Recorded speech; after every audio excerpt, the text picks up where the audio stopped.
hampande yuko ingabo z'Uburundi ziri ngaha i Somaliya zikora ivyo bikorwa byo gucungira umutekano, hari ibindi bikorwa zikorera abenegihugu. Aha mu gihugu ca Somaliya ni igihugu amazi ari ngorane cyane, ni igihugu kitagiramwo amazi, usanga abenegihugu mu kugira ngo baronke amazi ari ikibazo kirekire gose. Aho turi rero ku mapozisiyo hirya no hino turafasha abenegihugu ngo baronke amazi meza yo kunywa kugira ngo bashobore kubaho. Ica kabiri ngaha muri Somaliya ni igihugu kirimo inzara kubera n'ubugaragwa, hari nk'uruzuba, usanga inzara aheshi yica abenegihugu.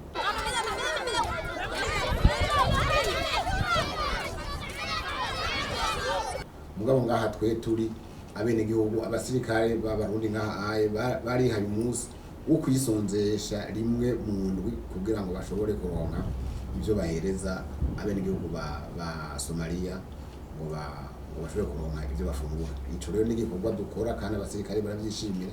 Imisi yose rimwe mu ndwi turabaha ivyo bafungura kandi bishobora kubamaza iyo ndwi. Ikindi gikorwa dukora ngaha i Somaliya, murabona nta mavuriro ariho, abenegihugu ba Somaliya baraza kwivuza ku mapozisiyo yacu aho bari kandi barabavura neza cyane kandi baravyishimira. Hampande yuko baha amazi turabafasha bo nyene, tukakora vya bindi byo kwimba amazi mu kuzimu, donc tukayadugana hanyuma tugaca tubashiriraho amabombo y'iwabo baza barivomera bonyene igihe ikinindiro kiba kitari hafi.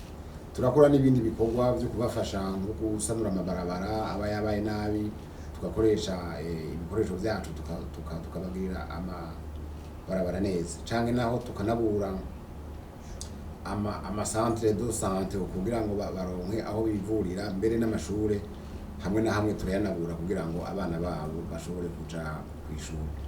Muri rusange n'ivyo bikorwa byo gufasha abenegihugu dukora murakoze.